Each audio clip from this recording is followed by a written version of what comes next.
सभी धर्म प्रेमी सज्जनों को, सभी देशभक्तों को मैं स्वामी संजय प्रभाकरानंद हरिद्वार की पावन भूमि से वंदे मातरम, जय श्री राम, भारत माता की जय कहता हूँ।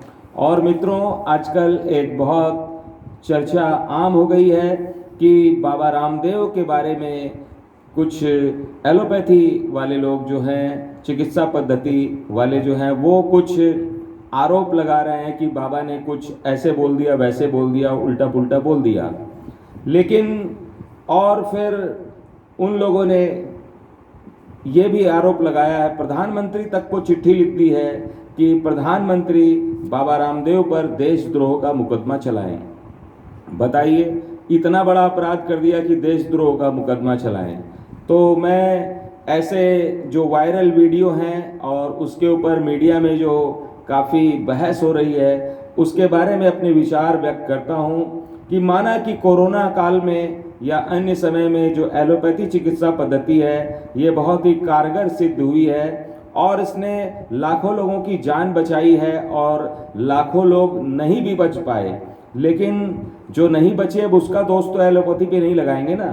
तो जो IMA है, इंडियन मेडिकल एसोसिएशन, उसने तो देशद्रोह का मुकदमा चलाने के लिए प्रधानमंत्री को, देश के जो स्वास्थ्य मंत्री हैं डॉक्टर हर्षवर्धन, उनको भी चिट्ठी लिख दी है। तो ऐसे जो एलोपैथी चिकित्सा वाले हैं, ये अहंकार में आ गए हैं और ये भूल गए हैं कि ये किस देश में रहते हैं। हमारा जो भारत देश है, ये प्राचीन संस्कृति, परंपराओं और विश्व का गुरु रह चुका है, जहाँ से सभी संस्कृतियों का यहाँ से उद्भव होता है। इसकी नकल किया है सभी दुनिया ने, सारी दुनिया ने इसी की नकल की है। और फिर जो है, हमारी संस्कृति को आगे लाने में वर्तमान समय में बाबा रामदेव का योगदान कौन नहीं जानता है। बाबा रामदेव जो है, भारतीय सभ्यता, संस्कृति, जो पुरानी धरोहर जो कहीं लुप्त हो रही थी, उसको योग के माध्यम से, आयुर्वेद के माध्यम से उसको उन्होंने आगे लाया। और न केवल आगे लाया, बल्कि जो हमारा प्राचीन ग्रंथ गीता है, उसके अनुरूप उन्होंने आचरण किया। गीता को लोग पढ़ते हैं लेकिन उसके अनुसार आचरण नहीं करते। लेकिन हमारे जो बाबा रामदेव जी हैं, वो प्रधानमंत्री श्री नरेंद्र दामोदर दास मोदी की तरह गीता का अक्षरशः पालन करने का प्रयास करते हैं। और गीता में लिखा है, भगवान कृष्ण ने कहा है अर्जुन से कि हे अर्जुन, तू यज्ञ के निमित्त कर्म कर, मेरे निमित्त कर्म कर, और जो भी तू यज्ञ करता है, जो भी काम करता है, उसको मुझे अर्पित कर दे।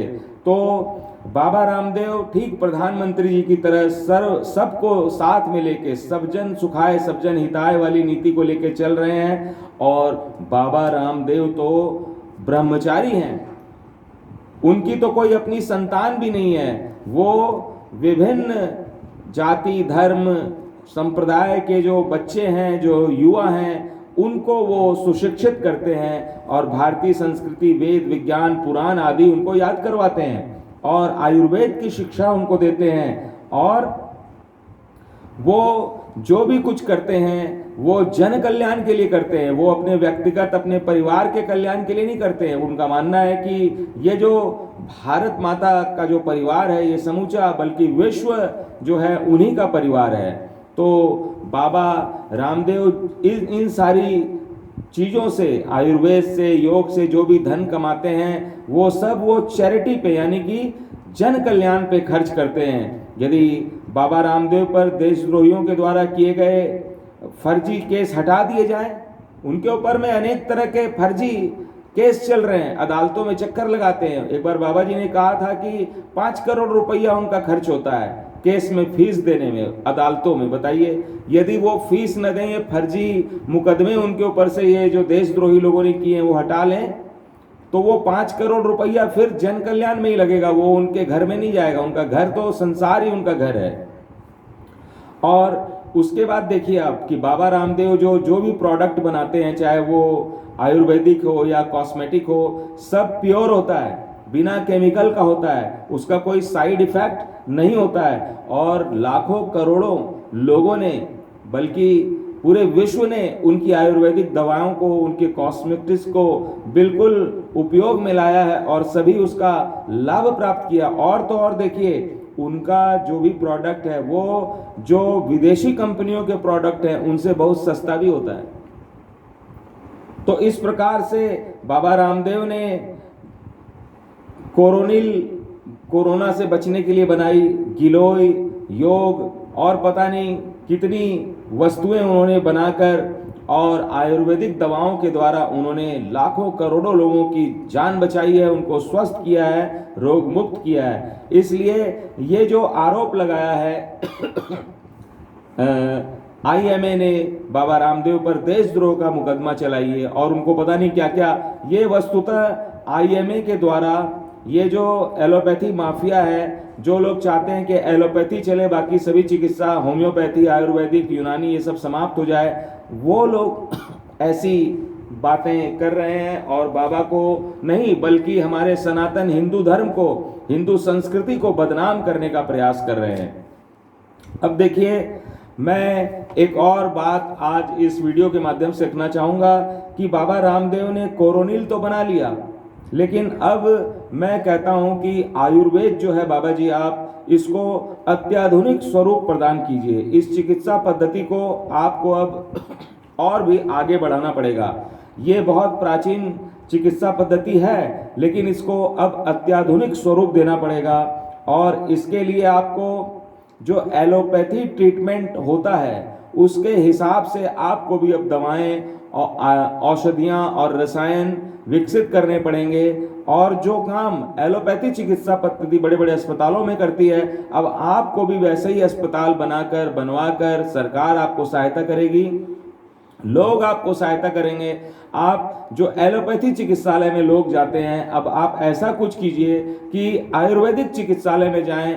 किसी को कोई हार्ट की प्रॉब्लम आ जाए, किसी को अन्य बीमारियां हो जाए, किसी की हड्डी टूट जाए, तो वो जो सीधे एलोपैथी हॉस्पिटल में जाते हैं वहाँ नहीं जाके वो अपनी इच्छा से आयुर्वेदिक अस्पताल में जाएं और जिन जिन रोगों का उपचार एलोपैथी हॉस्पिटल में होता है वो आपके आयुर्वेदिक हॉस्पिटल में हो। आपने अपनी जो प्रोडक्ट्स हैं उनके बहुत सारे आउटलेट बनाए हैं, बहुत सारी दुकानें, शोरूम्स बनाए हैं आपने। मैं चाहता हूं कि अब आप विभिन्न शहरों में, गांवों में आयुर्वेदिक अस्पताल बनाएं ताकि उन अस्पतालों में जाके लोग उसी प्रकार से चिकित्सा लाभ प्राप्त करें जैसे कि वो एलोपैथी की दवाओं से करते हैं। और आयुषम जो भारत सरकार का जो बड़ा उपक्रम है, जो बीमा दे रही है 5 लाख तक का गरीब से गरीब लोगों को, वो आपको भी मिलेगा, तो आपको आयुर्वेदिक चिकित्सा को बढ़ाने में बहुत लाभ मिलेगा।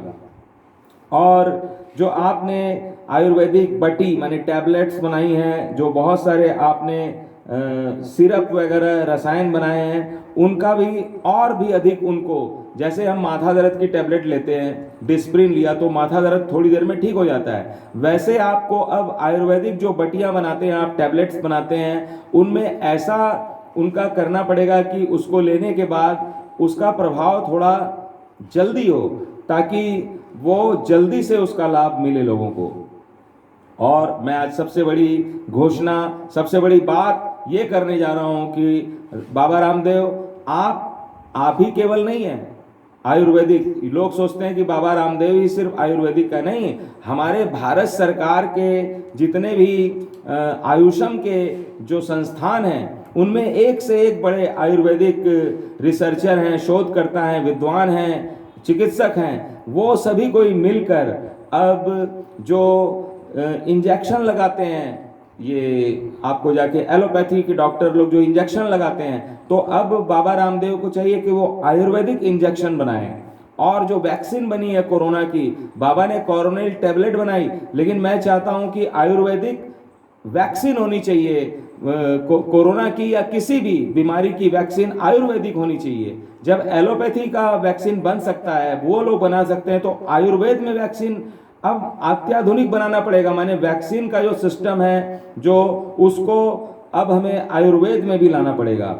और जैसे कि शल्य चिकित्सा ऑपरेशन होता है एलोपैथी चिकित्सा में, उसी तरह से अब जिन रसायनों के प्रयोग से वो एलोपैथी वाले शल्य चिकित्सा करते हैं, वैसे हमें आयुर्वेदिक रसायनों के द्वारा शल्य चिकित्सा भी करनी पड़ेगी, क्योंकि हमारे वेदों में, पुराणों में शल्य चिकित्सा का उल्लेख है। जैसे हमने सबसे पहले पढ़ा कि गणेश जी का जो मुख है वो हाथी का मुख है। उसी तरह से एक बार भगवान शंकर ने शल्य चिकित्सा की थी कि अपने ससुर को, जो वो राजा थे प्रजापति, उनका जो शीश काट दिया था दक्ष के यज्ञ के, तो दक्ष के ऊपर उन्होंने बकरे का मुंह आरोपित कर दिया था। तो इस प्रकार से जब हम पुराने समय में जब शल्य चिकित्सा होती थी और गर्दन तक माने शीश भी बदल दिया जाता था, तो आज क्यों नहीं हो सकता वो? तो आयुर्वेद में अब इस तरह का भी आपको उपक्रम आरंभ करना पड़ेगा।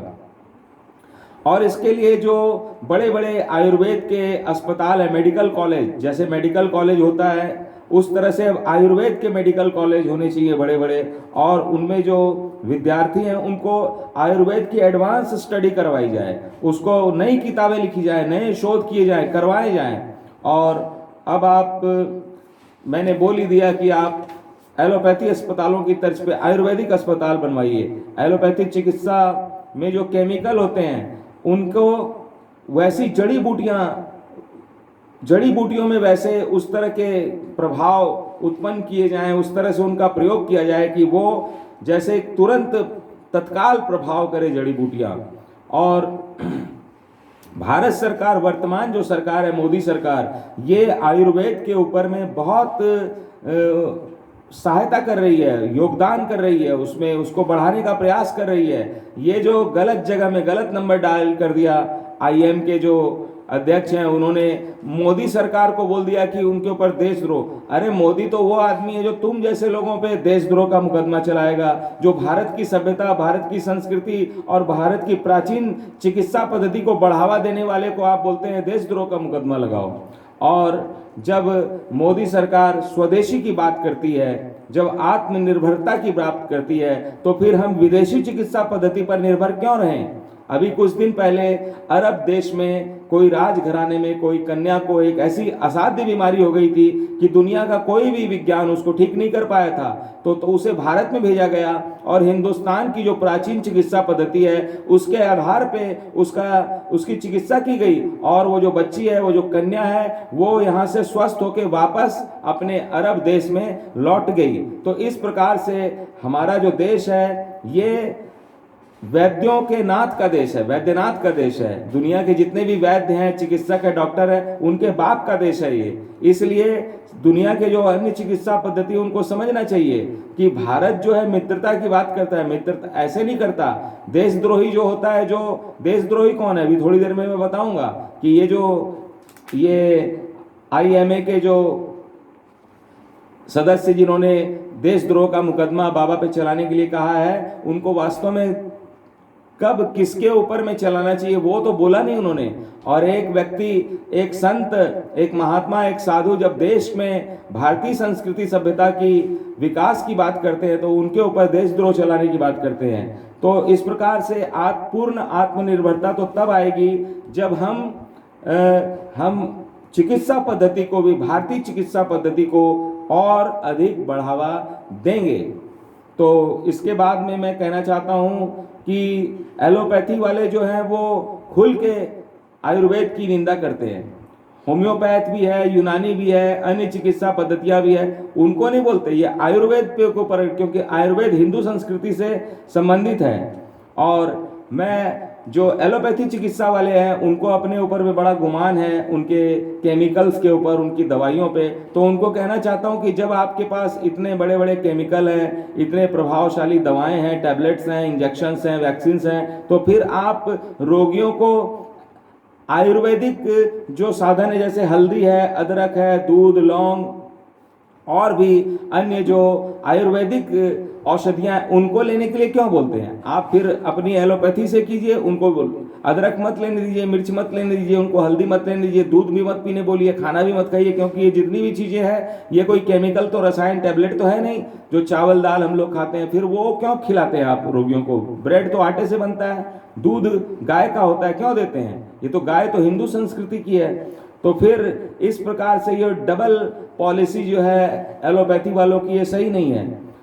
और कोरोना के समय में आपको पता होना चाहिए कि ये छोटी छोटी जो चीज़ें हैं, अदरक है, गिलोय है, हरी मिर्ची है, लौंग है, चाय पत्ती है, कॉफ़ी है, हल्दी, दूध, नमक, नींबू, इन सब चीज़ों ने कोरोना से लोगों को बचाया है। हमारे देश की आबादी 130-140 करोड़ है, लेकिन कोरोना कितने लोगों को हुआ? बहुत कम लोगों को हुआ। क्यों कम हुआ? क्योंकि हमारे यहाँ एक तो लोगों ने खूब अदरक, आप देखिए कि 1 साल 1.5 साल के अंदर में अदरक कितना बिका है, हरी मिर्ची कितनी बिकी है, तो ये कितने उत्पादन हुआ, कहाँ से आया? इतनी इतनी अदरक, 130 करोड़, हर आदमी ने अदरक की चाय ली है। जितने भी आयुर्वेदिक साधन होते हैं, दालचीनी है, काली मिर्च है, ये सब चीज़ कितना बिका है। इससे पता चल जाएगा कि आयुर्वेद में कितनी शक्ति है। हल्दी का पाउडर कितना बिका हमारे देश में इस कोरोना काल में, इसी से पता चल जाएगा। और ये जो एलोपैथी वाले हैं, इन्होंने ही बोला कि आप हल्दी का दूध पीजिए। अरे हल्दी तो आयुर्वेदिक है, तुम तो एलोपैथिक है, तुम कोई जल्दी वल्दी कोई निकाल के लाते हो उसको देते दूध में, हल्दी क्यों दिया तुमने? एक तरफ हल्दी पीने के लिए कहते हैं और फिर जो आयुर्वेदिक चिकित्सा पद्धति है उसकी आलोचना भी करते हैं।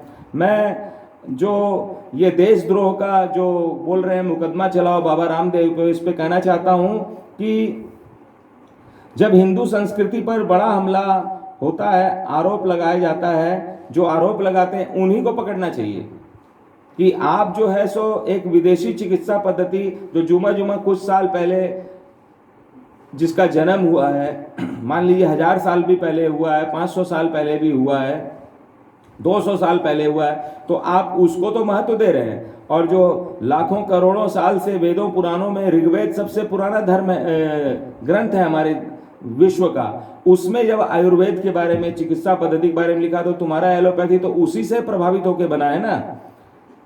और फिर इन लोगों को सब कुछ पसंद है विदेश का, लेकिन इनको भारत की जो संस्कृति है, भारत की जो चिकित्सा पद्धति है, यहाँ का जो संगीत है, यहाँ का जो रहन सहन है, खान पान है, इनको ये सब कुछ भी पसंद नहीं है। इनको रुपया कमाने के लिए तो हिंदुस्तान का बाजार चाहिए, लेकिन यहाँ की जो चीज़ें हैं उसको सड़ने छोड़ देते हैं ये लोग। विदेश का माल लाओ, विदेश का सामान यहाँ पे चलने दो, तब तो ये बड़े खुश होते हैं। लेकिन भारत में जो बनी, भारत में जन्म लिया, भारत में कमाते हैं, यहाँ का नमक खाते हैं और यहीं के बारे में उल्टा सीधा बोलते हैं। ये तब देशद्रोह की वकालत क्यों नहीं करते? जब कुछ लोग जानबूझकर देश को तोड़ने की बात करते हैं तब तो नहीं कहते। जब कुछ वकील रात को आतंकवादियों के लिए अदालतें खुलवाते हैं, यहाँ तक कि सर्वोच्च, तब आप लोग देशद्रोह का मुकदमा लगाने की बात क्यों नहीं करते? जो आतंकवादी निरपराध लोगों को बम फोड़ के जान लेता है, तब तो आप लोग नहीं निकल के आते। और कब निकल के आते हैं? जब उस आतंकवादी को फांसी की सजा होती है, तो तब आप लोग निकल के आते हैं कि इसको फांसी मत लगने दो। अच्छा, कोरोना काल में जब नकली किसान आंदोलन किया गया और दिल्ली समेत उत्तर भारत को जब तंग किया गया, जब कोरोना इतना फैला हुआ था और दिल्ली में लाल किला को जब तहस नहस किया गया, तब तो आप लोग उन लोगों के ऊपर तो देशद्रोह का मुकदमा चलाने के लिए बोला नहीं। और दिल्ली के मुख्यमंत्री ने जब दिल्ली को ही किसानों के साथ खड़े हो, बोले मैं किसानों के साथ हूँ, तब तो आप लोग नहीं आए कि तू कैसी बात करता है भाई, तू दिल्ली के लोगों को बंधक बनवा रहा है, दिल्ली में तू लाल किला तोड़वा रहा है, दिल्ली के लोगों को मरवाएगा क्या तू?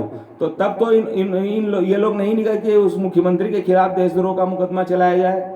और फिर जब ऑक्सीजन की कालाबाजारी हुई थी, जब रेमडेसिविर की कालाबाजारी हुई थी, तब तो आप लोग निकल के नहीं आए, तब तो नहीं बोला, क्योंकि तब आप उस कालाबाजारी में सम्मिलित थे। आप ही लोग उसको बेच रहे थे। और मैंने तो सुना है कि बहुत सारे डॉक्टर हैं आपके भाई बंधु, वो लोग जो है असली इंजेक्शन मंगा लेते थे और नकली लगा देते थे।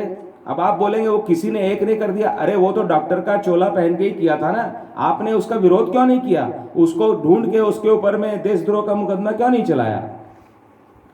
जब दिल्ली के मुख्यमंत्री के पार्षदों के घर में पेट्रोल बम निकला, बड़ी बड़ी लोहे की बड़ी विशाल विशाल गुलेल निकली, पत्थर निकले, जब वहाँ से बम गोला बारूद निकला और पूर्वी दिल्ली को जब दंगों की आग में झुलसाया गया था, तब तो आप लोग नहीं आए कि वहाँ पर जो पार्षद पकड़ा गया उसके ऊपर देशद्रोह का मुकदमा, अब तो आप उनको बचाने में लगे हुए हैं। जब राहुल गांधी ने सेना का अपमान किया था, तब आपने नहीं बोला कि ये कैसा देशद्रोह का बात कर रहा है, कि सेना को ही बोल रहा है, तब तो आप नहीं आए। और जब ये कुछ पार्टी वाले जैसे कांग्रेस वाले या अन्य लोग पाकिस्तान का पक्ष लेते हैं, चाइना का पक्ष लेते हैं, और कांग्रेस ने जो चाइना के साथ समझौता कर रखा है गुप्त, वो उसका जब भेद खुला, तब तो आप निकल गए कि कांग्रेस पार्टी ने चाइना के साथ में क्यों समझौता कर रखा है देश के खिलाफ में। तब आप कांग्रेस पार्टी के खिलाफ देशद्रोह के लिए नहीं आते हैं। और जब एक नेता जब जब एक यूपी का नेता कोरोना वैक्सीन को भाजपा की वैक्सीन बताया था, तब तो आप निकल के नहीं आए। वो भाजपा की बता दिया। यदि वो कुछ विदेश के बारे में बोलता है, एलोपैथी के बारे में बोलता है, तब निकल के आते आप। आपकी ही वैक्सीन है ना एलोपैथी की वैक्सीन, जो कोविशील्ड और कोविन है, तो उसके बारे में जब, तो क्योंकि वो आपको सूट करता है ना, वो जो नेता है वो आपके पक्ष का है, इसलिए वो कुछ भी बोले तो उसको तो 100 खून माफ है। जब आप ही के अस्पताल में, एलोपैथी के अस्पतालों में जानबूझ के या अनजाने में कोरोना की वैक्सीन जब बहुत ज़रूरत थी उसकी, जब बर्बाद की गई, एक्सपायर की गई जानबूझ के, तब आप लोग निकल के नहीं आए कि किसने इसको बर्बाद किया। आज लोग कोरोना के कारण मर रहे हैं, आज आप लोग वैक्सीन वैक्सीन चिल्ला रहे हैं लोग, और जब वो वैक्सीन बर्बाद हो रही थी तब तो आप लोग निकल के नहीं आए। और फिर कोरोना के रोगियों पे जो राजनीति हो रही है उसमें तो आप लोग निकल के किए, हम लोग इलाज कर रहे हैं और आप लोग जो है सो राजनीति कर रहे हैं। क्यों नहीं बोलते हैं आप लोग? बोलिए निकल के। यहाँ तो बोलने के लिए आ गए क्योंकि यहाँ आपके धंधे पे प्रभाव पड़ रहा है उसका। आज की डेट में जब रोगी, और जब आप लोग किसी रोगी, कोई किसी भी तरह का रोगी जब आपके हॉस्पिटल में आता है तो आप लोग उसको कितना डराते हैं, ऐसा हुआ खड़ा कर देते हैं कि पता नहीं क्या हो जाएगा, और उससे आप लोग पहले ही पैसा रखवा लेते हैं। उसके परिवार वालों को आप लोग डरा देते हैं कि कुछ भी हो जाएगा, उसको आईसीयू में ज़बरदस्ती घुसा देते हैं, उसके बाद में उससे लाखों रुपया आप लोग पहले ही कैश रखवा लेते हैं, ऊपर से बीमा का रुपया भी खाते हैं। तो ये सब जो आप लोग करते हैं, तब आप लोग को नहीं सोचता है कि हम लोग गलत कर रहे हैं, देश के खिलाफ कर रहे हैं, जनता के खिलाफ कर रहे हैं, जनता के पैसों से उनके जीवन के साथ खिलवाड़ कर रहे हैं। जब एलोपैथी अस्पताल में रोगी के परिवार वालों को कैश ले लेते हैं, तब आपको नहीं दुख होता है कि कहाँ से लाएगा बेचारा। और फिर गरीब आदमी कहीं इलाज करा लेता है तो उसको तंग करते हैं कि इतना रुपया, लाखों का बिल थमा देते हैं उसको आप लोग। और हमने तो ये भी सुना है कि कई आप लोग के भाई बंधु जो है सो मानव अंगों का तस्करी व्यापार भी करते हैं। बहुत सारे इस तरह के आते हैं, मैं कोई डायरेक्ट किसी का नाम, लेकिन ऐसा होता है, ऐसे समाचार आते हैं कि किडनी बेच देते हैं कई डॉक्टर, कई लोग, ऐसे कई समाचार आते हैं। अब जो है बाबा रामदेव जो है, ये तो ब्रह्मचारी हैं, इनका तो कोई संतान नहीं है, ना इनकी पत्नी है। ये तो जो रुपया कमाते हैं वो भारत की संस्कृति पे, यहाँ के लोगों पे, और वो धर्म भी नहीं देखते, जाति भी नहीं देखते, वो तो किसी भी जाति का हो, किसी भी धर्म का हो, सबको सिखाते हैं। और वो दूसरे के बच्चों को पढ़ाते हैं, उसके ऊपर लाखों करोड़ों अरबों रुपया खर्च कर रहे हैं। आप लोग क्या कर रहे हैं?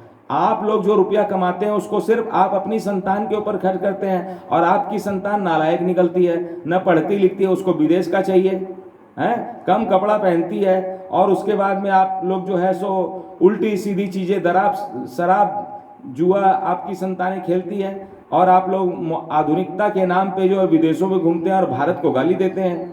इस तरह का होता है, ये हो रहा है ये सब। और अयासी में संलग्न रहते हैं, देश के खिलाफ जो लोग बोलते हैं उनका आप लोग पक्ष लेते हैं, चाहे आप हो चाहे आपकी संतान हो। लेकिन बाबा रामदेव को देखिए, वो दूसरे के बच्चों को भारत के हित में सिखाते हैं, पढ़ाते हैं, उसके ऊपर खर्चा कर रहे हैं लाखों करोड़ों रुपया, और उसको क्या सिखा रहे हैं? भारत की संस्कृति, सभ्यता सिखा रहे हैं, एक अनुशासन सिखा रहे हैं। मैं कहता हूँ जितने भी डॉक्टर हैं उनका एक भी बच्चा यदि संस्कार वाला हो तो बताइए। सारे संस्कार विहीन है, किसी को संस्कार नहीं है, सब आधुनिकता में उड़े जा रहे हैं। और मैं चाहे कोई भी चिकित्सा पद्धति होती है वो मानवता की रक्षा के लिए होती है, वो झगड़ा झंझट करने के लिए नहीं होती है। और चिकित्सा पद्धति का दुरुपयोग अपनी श्रेष्ठता, धन कमाने के लिए नहीं होना चाहिए कि हम बहुत बड़े बने, हमारे बड़े बड़े अस्पताल हैं इसलिए हम श्रेष्ठ, ऐसे नहीं होता है।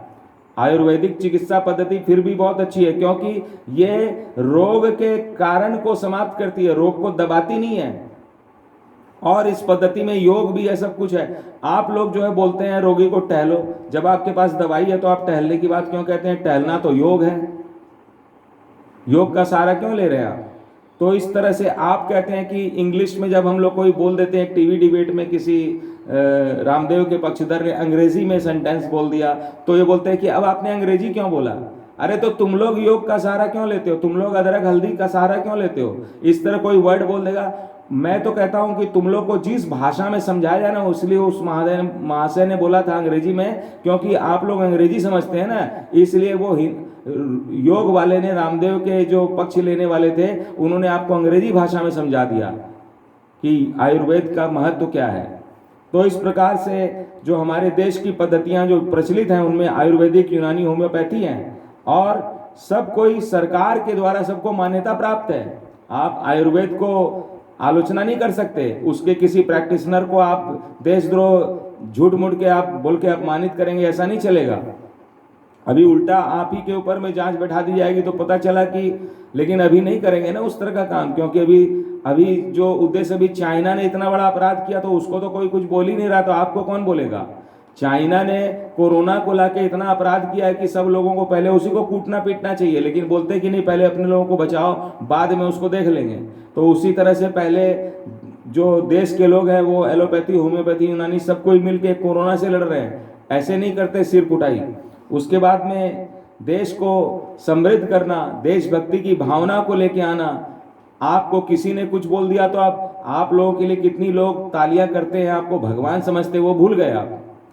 तो बाबा रामदेव तो एक बहाना है, आप लोग का मुख्य उद्देश्य है भारत को नीचा दिखाना, भारत की संस्कृति को नीचा दिखाना, हिंदू धर्म को नीचा दिखाना, ये आपका उद्देश्य है।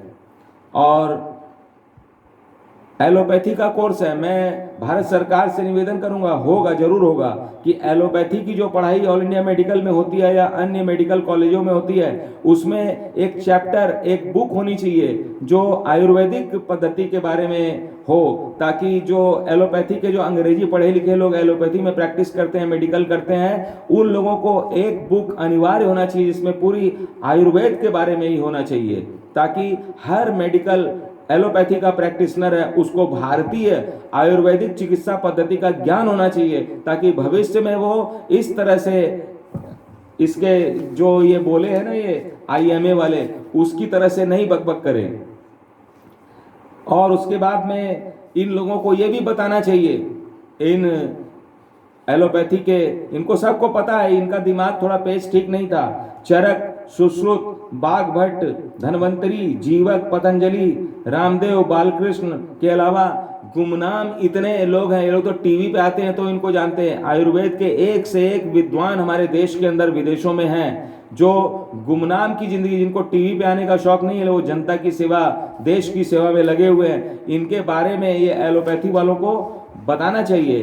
तो इस प्रकार से मैं ये कहना चाहता हूं कि जरा सी बात होती है भारत की संस्कृति, सभ्यता के बारे में, धर्म के बारे में, हिंदू धर्म के बारे में, तो ये कुछ लोग जो हैं तुरंत निकल के आ जाते हैं। और ये जितने विपक्षी लोग हैं, ये जब भी कोई इस तरह का आतंकवादी हमला होता है या चीन या अमेरिका की बात होती है, मुसलमानों की बात होती है, तो ये सब एकजुट हो जाते हैं। और जहाँ हिंदू धर्म की बात होती है, जहाँ भारतीय सभ्यता संस्कृति की बात होती है, यहाँ के खान पान रहन सहन की बात होती है, गौ माता की बात होती है, तो ये सब एकजुट होकर उसका विरोध करते हैं। ये फिल्म वाले कुछ लोग कलाकार हैं, कुछ कवि, बुद्धि, साहित्यकार हैं, कुछ ऐसे लोग हैं, नेता लोग हैं, जो भारत के खिलाफ जब कोई बात होती है तुरंत एकजुट हो जाते हैं। तो मैं इनका विरोध करता हूं और मैं चाहता हूं कि भारत सरकार जिस प्रकार से इन्होंने आयुर्वेद और भारतीय संस्कृति को डैमेज किया है, ये जो प्रतिनिधि है IMA के, उसको फिर से रिकवर करने के लिए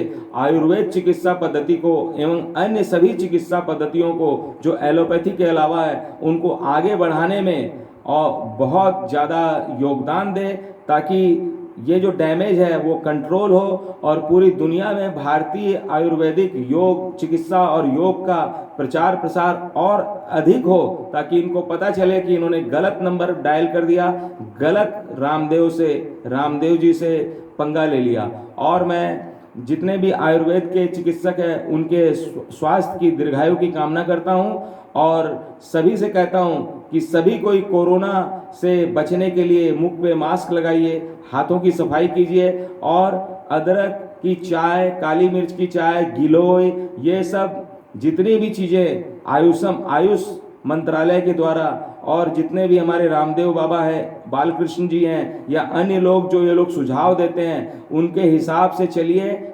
और अपने मन को दृढ़ रखिए, योग कीजिए। तो इससे क्या होगा कि हम स्वस्थ रहेंगे और कोरोना नामक जो ये महामारी है इससे बच के रहेंगे। और सभी कोई ऐसे लोग जो भारतीय संस्कृति पर कुठाराघात करते हैं उनको सटीक जवाब दीजिए अपने अपने माध्यमों से।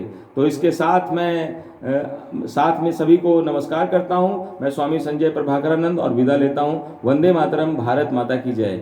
ओम शांति शांति शांति।